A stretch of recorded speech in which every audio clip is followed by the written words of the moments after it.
Hello and welcome to Face to Face on Channel One Television. Face to Face is a show that has one person sitting in front of me answering questions that I believe, which questions when answered would help build this particular nation.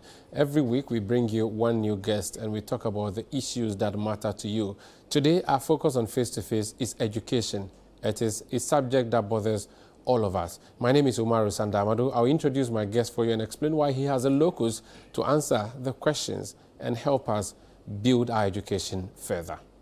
My guest on Face to Face started as a pupils teacher long before I was born. He has risen through the ranks as a teacher, entering into administration and becoming the Director General, albeit briefly, of the Ghana Education Service, and then he retired. So, pardon his gray hair. His name is Charles Aheto-Tsegah. You're welcome to Face to Face. Thank you very much. How are you doing, sir? Well, I'm doing fine. It's correct that you started teaching long before I was born, because early 80s, I'm sure. Yeah, I haven't actually taken that into account very much, but I'm excited when I meet young people who really want to know all of this happening. Yeah. So you were teaching before Olonka?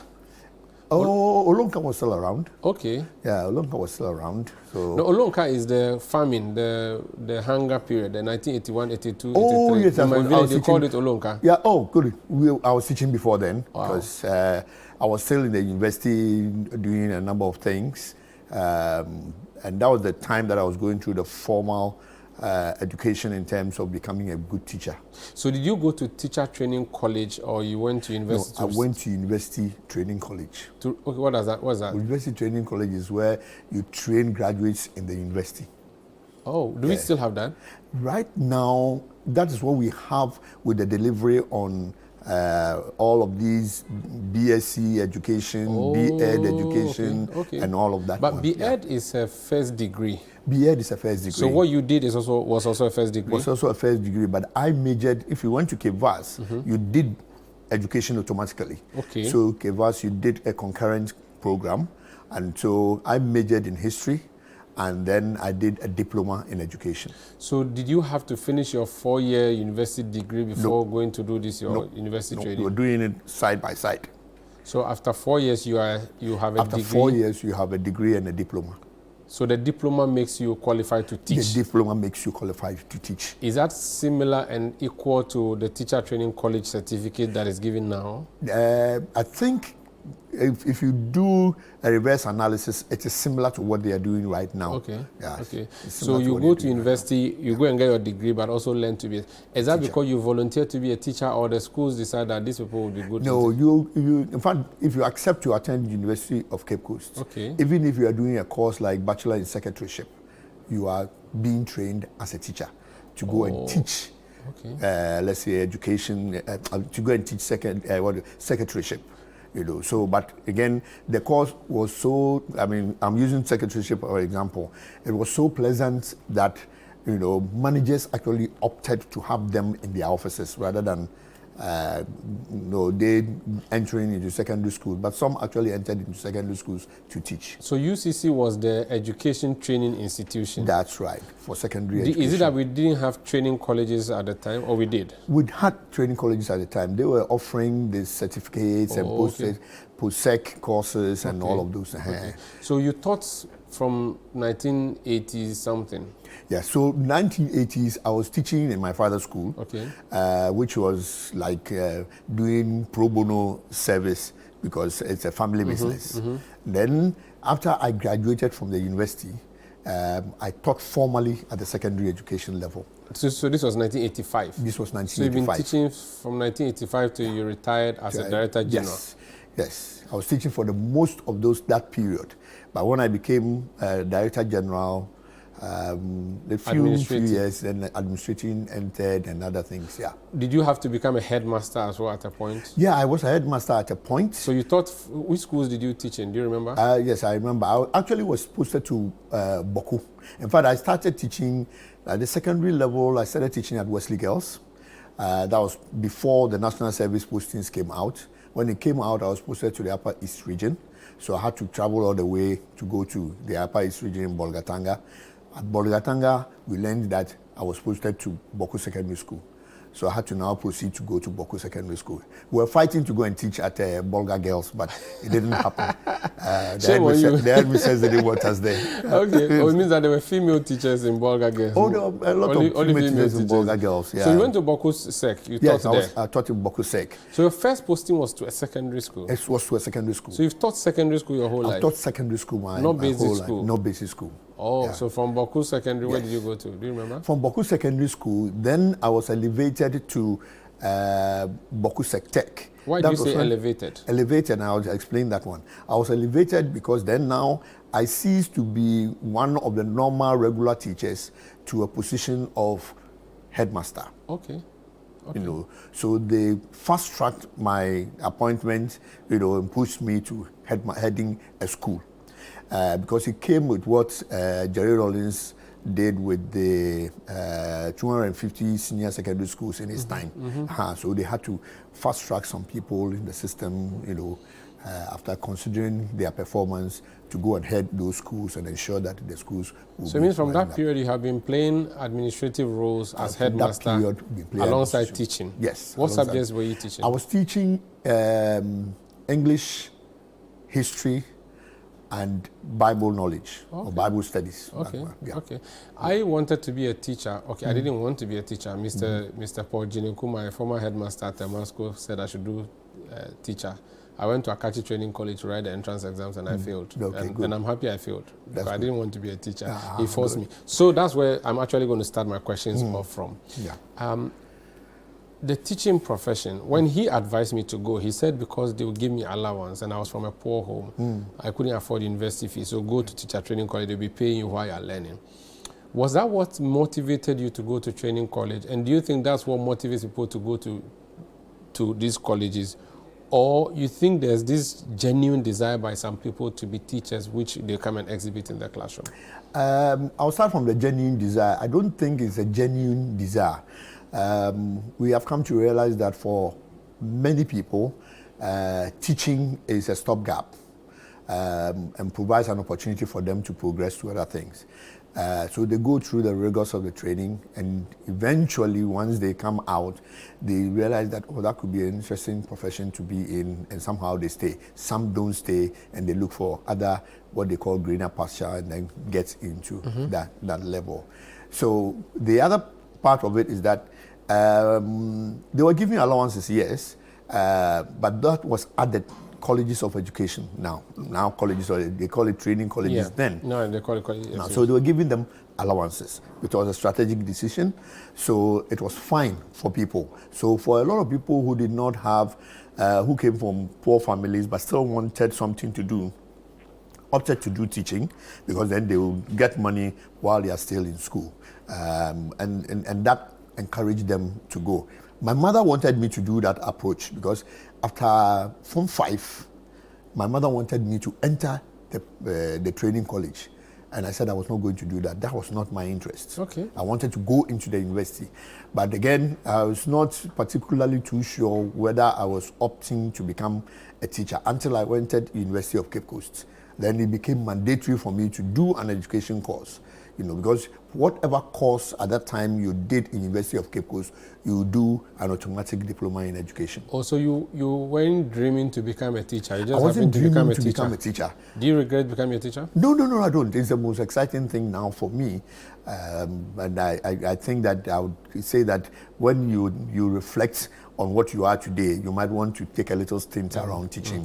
There's a new government now, and education is a big one. A minister nominee has been named for Ministry of Education, who is going to supervise, I think, is it pre-tertiary and tertiary education, right? Yeah, pre-tertiary and tertiary. And tertiary education.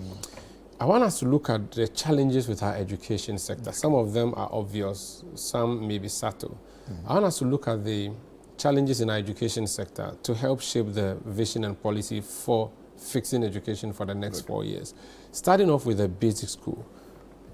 As someone who has been Director General of Ghana Education Service, reflecting on our education sector and looking at all the challenges, what do you think is bedeviling our basic education? Where basic education means what? Nursery to GSS 3, right? Yeah.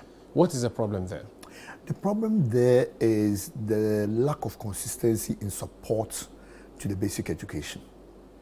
And that makes it very difficult for teachers to deliver on, let's use the word, on their mandates, and also to ensure that they are able to deliver on the things that they want to teach.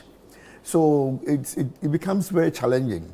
Now the other part is when the other, what I call social things, entered the school system in terms of decisions about how children should, what the state children should be in before they come into school. We realized that there were quite a lot of children whose parents did not even give them basic meal breakfasts. So then that became an intrusion into the whole purpose of going to school. So you had in certain places teachers actually providing breakfast for children in the schools they teach before they start teaching. But it became a very difficult thing. So that also became an interesting diversion in terms of the full purpose of education. The other one had to do with law. And the law part was that we had structured an education policy or education law which mandated education as free. As compulsory. No, before even F-cube, as compulsory. Okay. Now, so that made it very difficult for some parents because you had to send your child to school. And you must send your child to school, or else there is a fine in that law that you have to whether or not you can afford to. Whether you can afford to or not, you go into those schools. And in those days, education was actually free, and it was tuition. So for those of you who have a historical mind, you will realize that tuition, Kwame Nkrumah took tuition because he thought that that was the best thing. And if parents decided to pay school fees for tuition, then parents will be paying teachers and also paying for the other things that are related to tuition. And it was a huge challenge for parents at the time. So that was what was making it very difficult to get the numbers, especially because now you had to wear a particularly specified attire that parents had to provide, and the difficulty for some parents to be able to provide for their children in that direction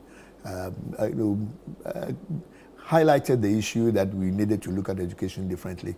And we brought some approach. The F-cube came in. Yes. Now the compulsory part was now accompanied by free. Yes. Why didn't that fix basic education? That didn't fix basic education because these are terminologies. So it became very difficult to define what the different components of that F-cube was. The free, the compulsory was clear, universal was clear, and basic education was clear. The free became what people could not really get. Why? It was difficult because, again, the free was like introducing certain things that government did not conceive as a part of its responsibility to provide for children. It is only recently that feeding has become a part of it. But even within the school system, children have to do culture, go and literally buy or go and look for things that they themselves would have to provide for the culture activities.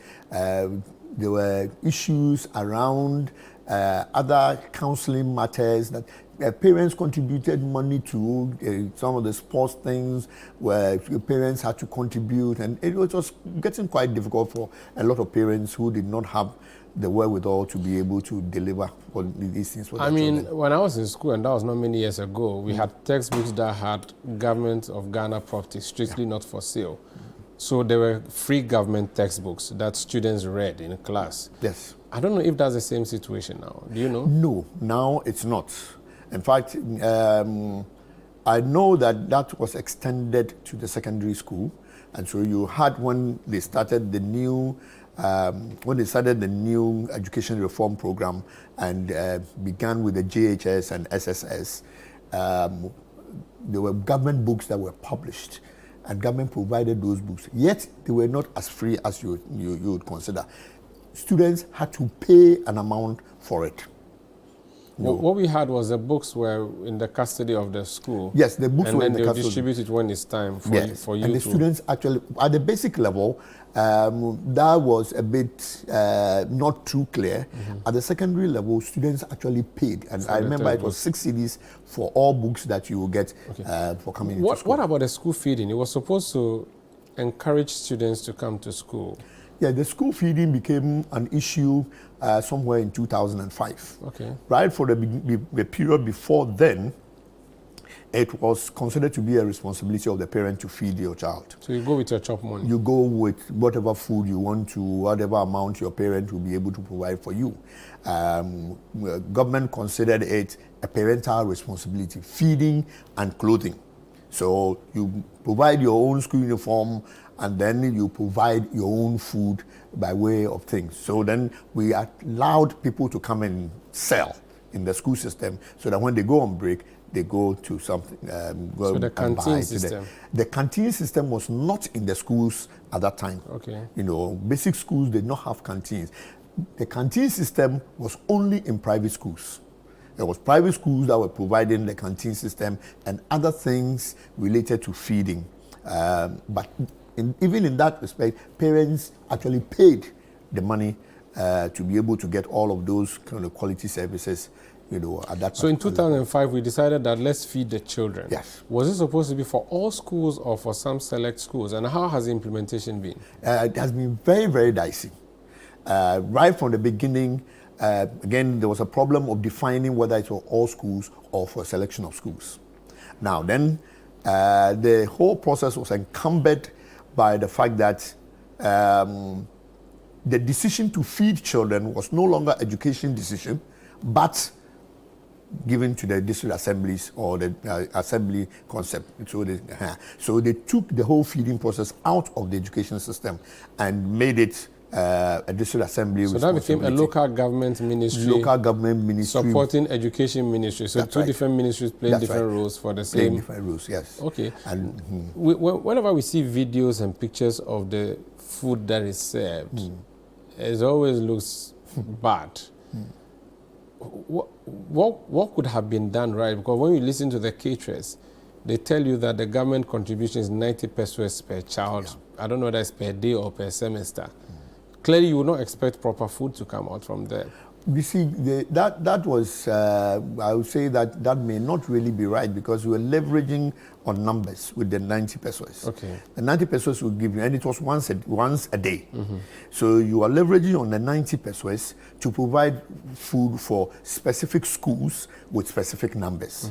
So if you were a caterer, your responsibility was not to think about what other schools were doing. For all you know, you would be serving a school of about maybe 300, let me just exaggerate, 300 children. So your responsibility is that 300 children who are demanding your food, your feeding.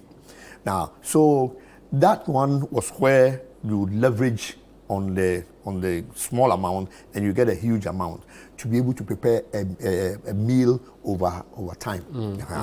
So I'm not too clear whether that 90 pesos was per meal, because it was per day. Now, the second part was the issue of universal. The universal, in terms of the food situation, was not the universal from the beginning. It was, I don't want to use piloted, there was targeted schools. And again, the targeting was not done effectively. So there were real problems at the beginning in terms of the targeting. In fact, because it was not our responsibility as education to select the schools, to do all of those things. The district assembly, maybe in consultation with the district director or someone, was able to select schools, but we would have wanted every school to have it. Get that. That's you, the ones who are running the school. We, the ones who are running the school. But this was a tangential issue that you didn't have control over. We didn't have control over. I'm going to take a break and talk about the things you had control over, and that has to do with education itself, or the curriculum. The issue of teaching in basic schools, because that is the place that feeds the senior high schools. And so we'll come back, we'll talk about free senior high school, but talk about the products that come of the junior high schools and even the primary schools. what has been wrong there and how that can be fixed. Please stay with us. This is Face to Face on Channel One Television. My guest is Charles Aheto-Tsegah. He's a former Director General of the Ghana Education Service. My name is Umaru Sandamadu. Yeah, welcome back. This is Channel One Television. Face to Face is a program. Umaru Sandamadu is the name, and my guest is Charles Aheto-Tsegah, former DG of GES. Let's talk about the things you control in the classroom. Yeah. What is the problem with teaching and learning in the basic level? How can people want to send their children to private schools when it comes to basic level? And then when it comes to secondary school, they want to go to the government school. What is wrong in the basic school, public basic schools? What is wrong in the public basic schools is essentially about supply of teaching and learning materials.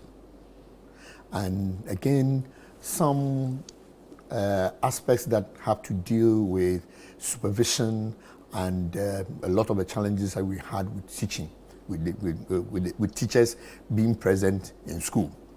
Now, the challenge about teachers being present in school actually graduated over time.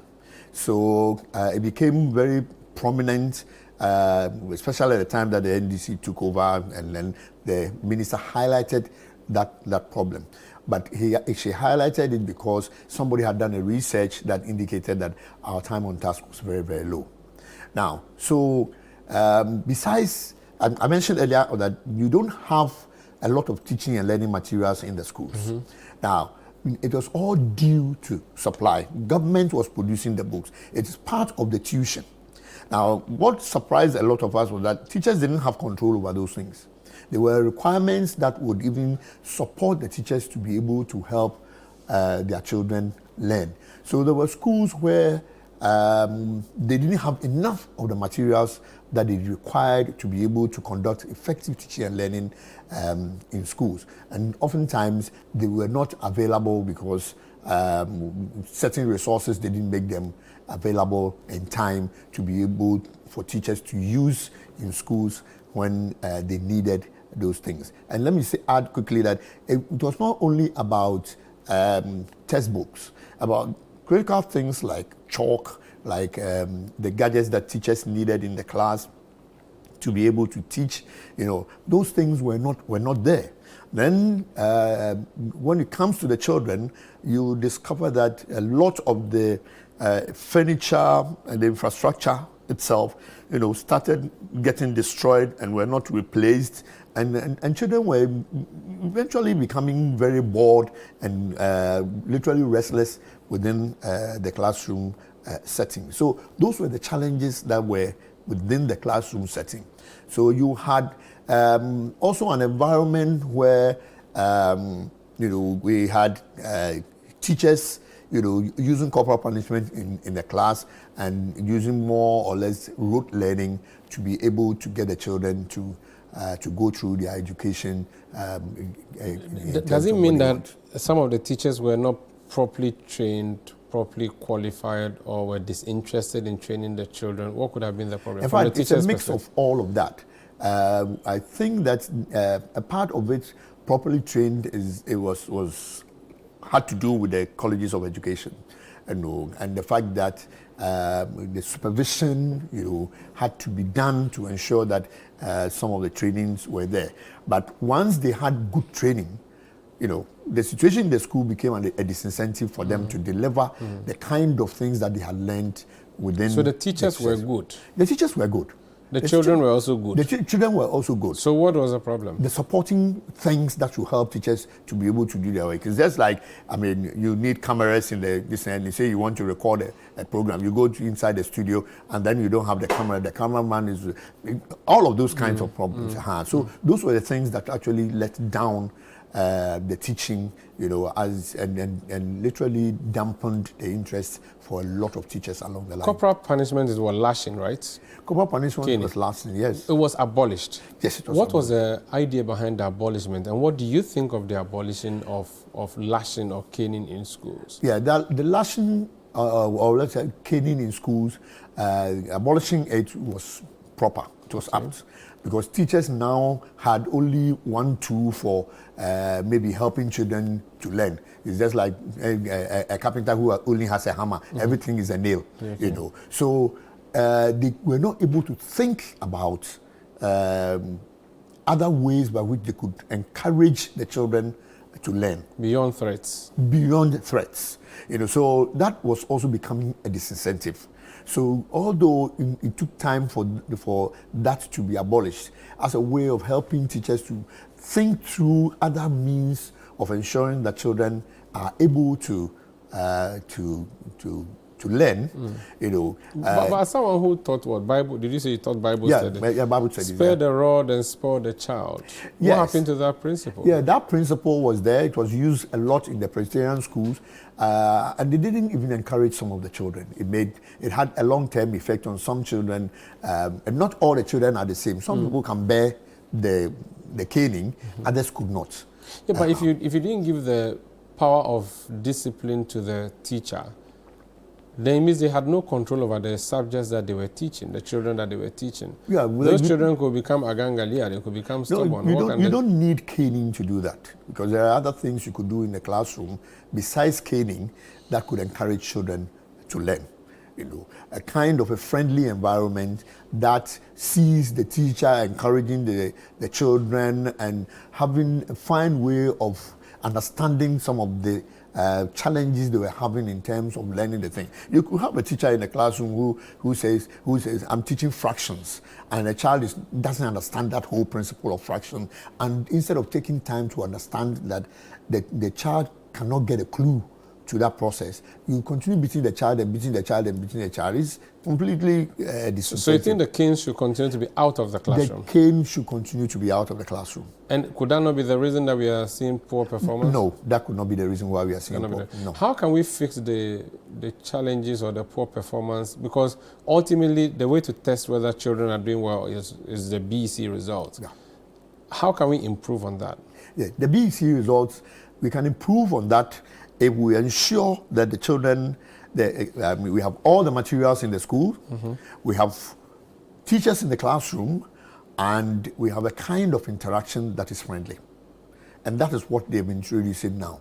The changes in the curriculum have allowed teachers to now begin to see that, we can put the children together and they can do peer learning, which wasn't there at the time. You can do collaborative learning. The child can sit with another friend and they will be teaching one another. So those things have now eventually become a part of the system, you know, which wasn't there at the time. It was only the teacher's responsibility to ensure that the child learned, you know. So it didn't encourage a lot of the children. Now, a lot of the children find schools friendlier and would want to be there at any given point in time, you know. So that helped. That can help to change the kind of environment that we want to have in the, what we used to have in the. There are two things I wanted to comment on: supervision at the basic school level and licensure exams. Starting with supervision, how effective is that now, and what can be done to improve it if it's not? Well, this time it has become effective in terms of the introduction of other forms of supervision. You know. They are done at different levels by different groups of people, and especially the National Inspectorate Division, the Teachers, National Teaching Council also does its own, and the head teacher in the school also does his walkabout and ensuring that teachers are actually teaching and delivering their tasks, you know, for the children. So it has improved, you know, expanding the nature of the supervision that children should have, that should occur within the school system to ensure that effective teaching. I always reference John. He used to be the circuit supervisor for my district.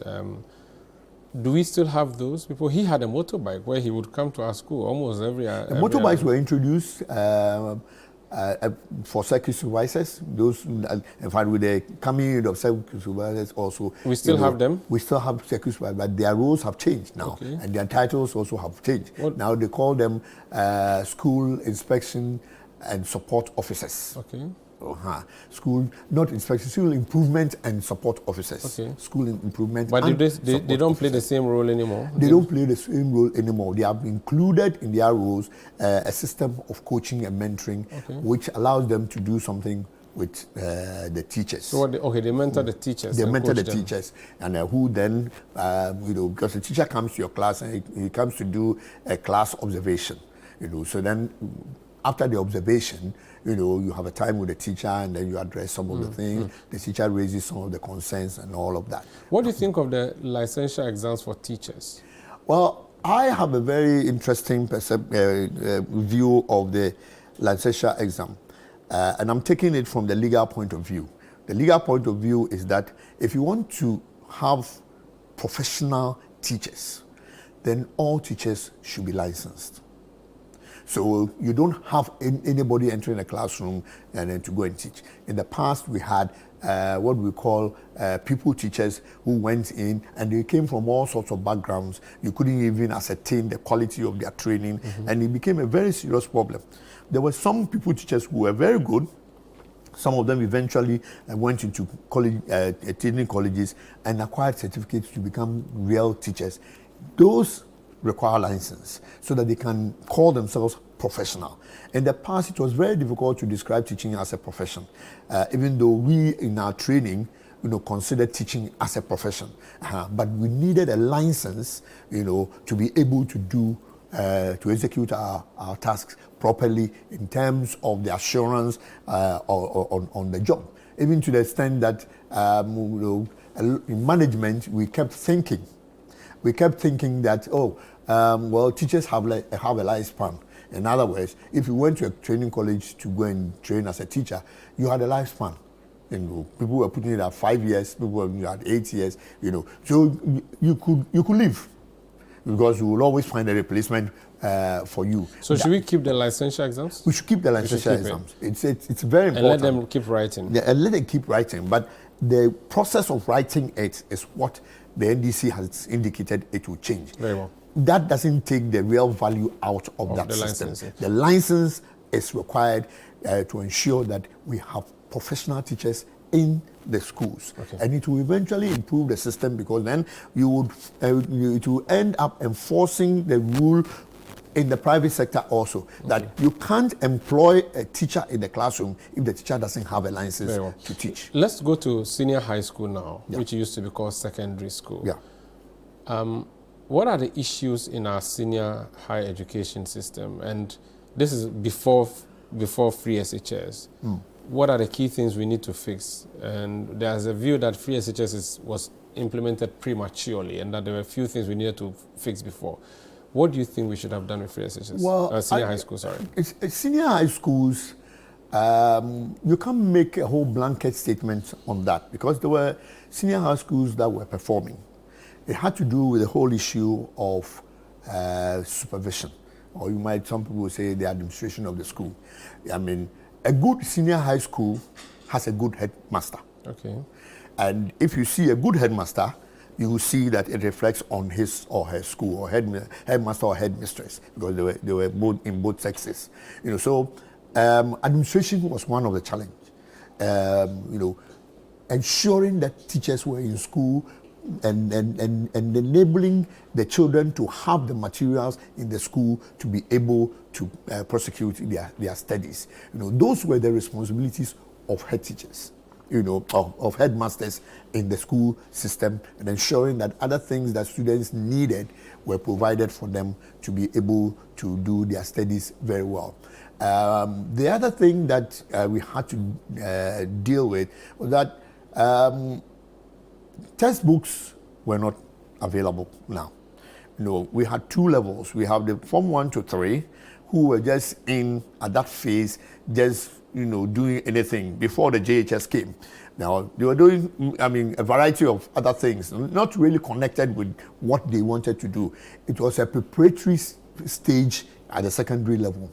It was only from Form 4 that people now became very serious about the kind of subjects they would want to undertake in the school. We needed to fix that one, and that was what eventually led to the coming in of the junior high school system, which now created a set of courses that should prepare the child to be able to launch into the secondary level. So there were materials, and then again the teacher issue came in and a whole lot of things. But there were a number of teachers in the schools. But seriously, it had to do with the headmaster, who ensured that the school ran effectively. You also mentioned supervisors. So why don't we try and impose the supervising system that we have at the basic school level at the senior high school? It existed, but it was done by the regions. Because they thought that the district director had a handful, or at the district level, they would look at the basic level, all of the things that was taking place in that setup. Then the secondary level will now be supervised by senior professionals who were within the regional offices. What do you think of the class system we have in secondary school? So we have Class A schools, Class B schools, and Class C schools.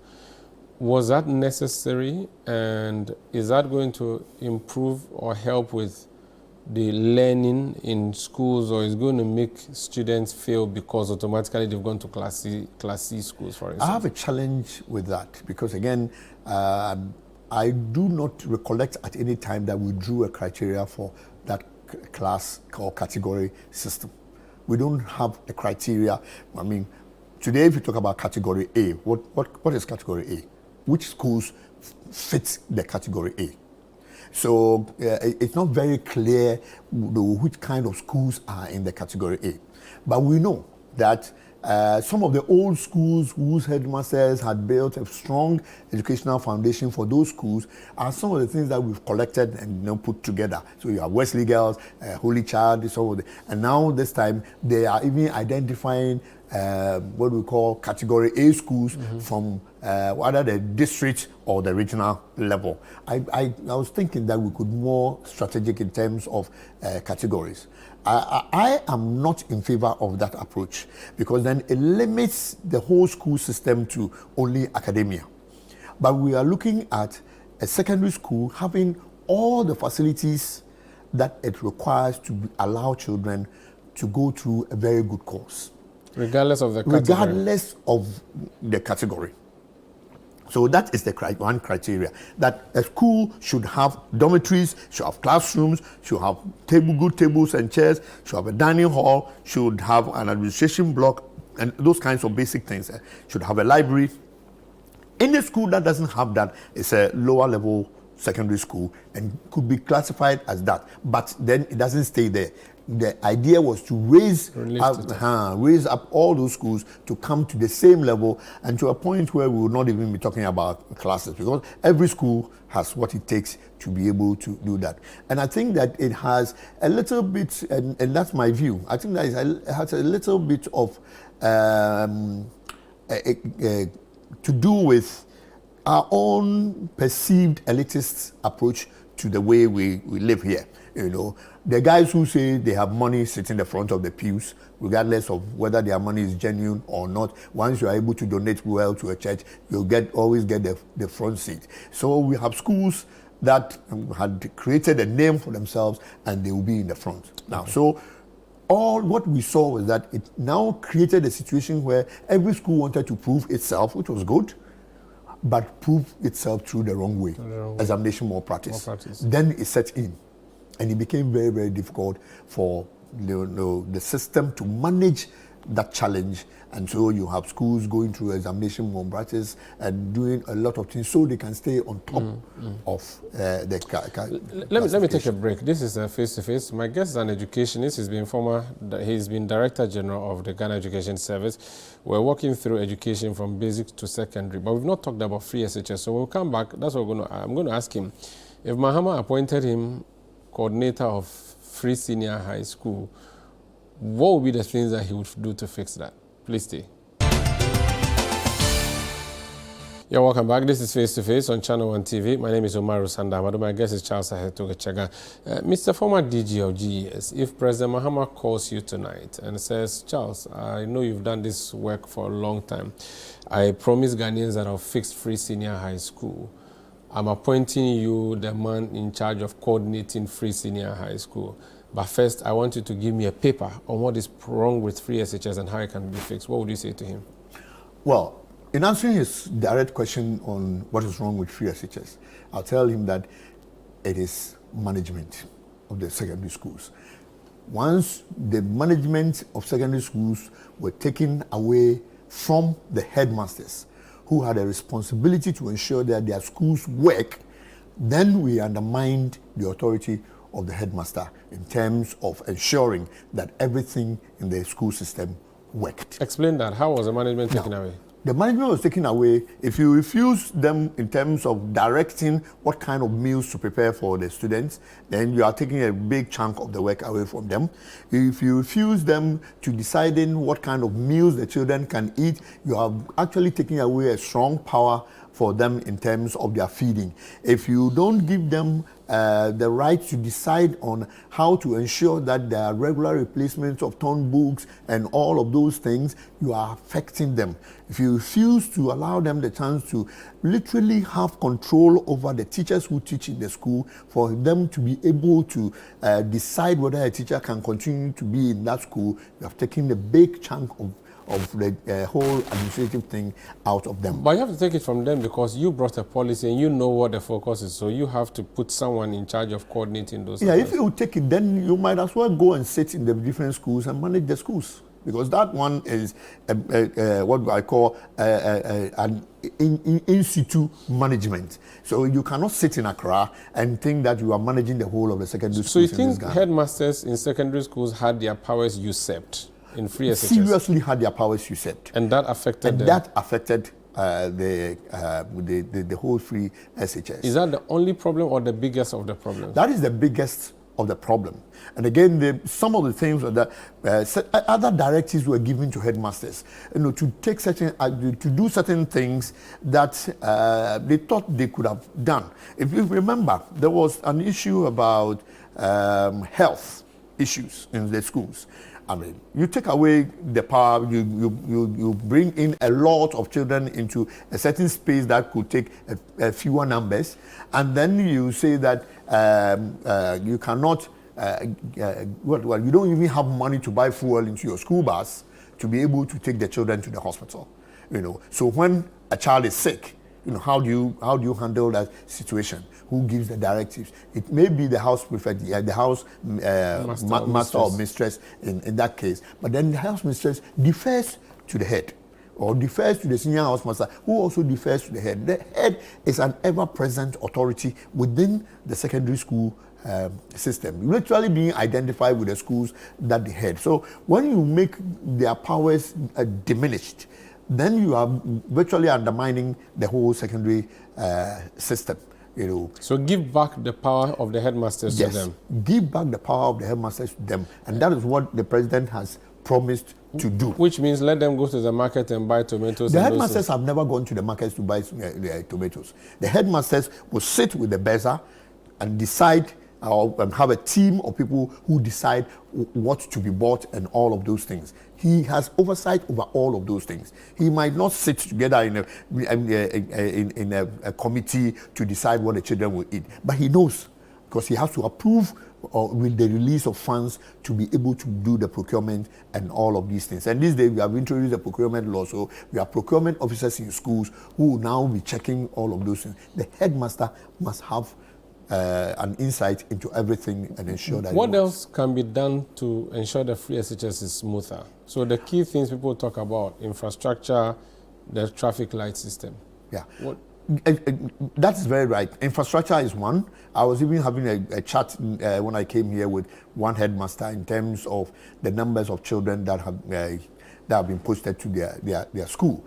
They had to now sit down and look at the infrastructure situation and say that we can't take any more person. So if you bring anybody to the school, you won't find a place for that person. And that is the fullness of the school. So we have to build more classrooms. You have to build. If you want to increase the numbers in schools, increase the facilities. Just so that every child who comes into the school, would have a decent place to sleep, a decent place to go to the class, a decent place to sit in the dining hall. There are people who think that in fixing the issue of infrastructure, don't let government pay for boarding. What is your view? And also don't let government give lunch to day students. What do you think? Well, let me take the boarding. The boarding was a strategic decision. I think we have come far as a country to be able to take new decisions about boarding. And if you look at the comparison, you made it first, that if you can go to a private day school and pay all that much money, then you can pay secondary education. And secondary education, remember, you are paying for only your feeding cost. But you are paying for, you could stop the whole idea of getting parents to pay for dormitory things. Not pay parents to pay, in the sense of paying the money to the headmaster. But when you come to the school, those items will be available. The school can order them. You come and buy in the school. That is if you don't want the money to go to the head, and you order that, and that's it. Okay. So it is a purely parental responsibility. Feeding and taking care, clothing and other things, purely for parents. That cannot be interfered with. Should we disband the boarding system? Now, what we can do is that we can reduce the focus on boarding. And it's this way, and that's what President Mahama started with the e-schools. Increase the day school system. Community schools. Increase community schools, increase the day school system, and ensure that everybody goes into a school that is closer to the person. And here in this matter, we will need to review the CSSPS thing. That one is a conversation for another day. Now, so when that happens, then you won't have the day students, being fed. Now, it is also very expensive to feed day students. If they want to be fed, they must pay. Okay. If they want to be fed, they must pay. Just as the boarders are paying for 3 square meals. And the amount is what? 2 cedis, 20 pesos a day. So free SHS now, in your view, should have boarders paying for their food? Should have boarders paying for their food. And how so you pay to the school or you pay to the government? Because they are in the school, you pay to the school. Okay. There's another view that let the rich people pay. Is that something you think for feeding? Yes, because this is my last question to you. Yes, we are concluding. It's like this. Now, you have a feeding system. So if you go to the boarding house, you will pay for feeding. Now, if we think that there are children who have challenges from certain households, you can identify those children and provide for them. It's just like the Northern Scholarship System, where we identify that in the North, people cannot pay. So we are going to give them scholarship, and we gave them scholarship. In the North, anybody who was not in the boarding house did not pay anything. You just took your dress and came to school. So we need to do positive discrimination. Positive discrimination, you know. And I was suggesting that we didn't take our time to review the scholarship systems that we have in the system. You know, the Kwame Nkrumah chose that approach. Already he says, I'm going to pay all your fees. Everything to do with tuition, I'm paying for it.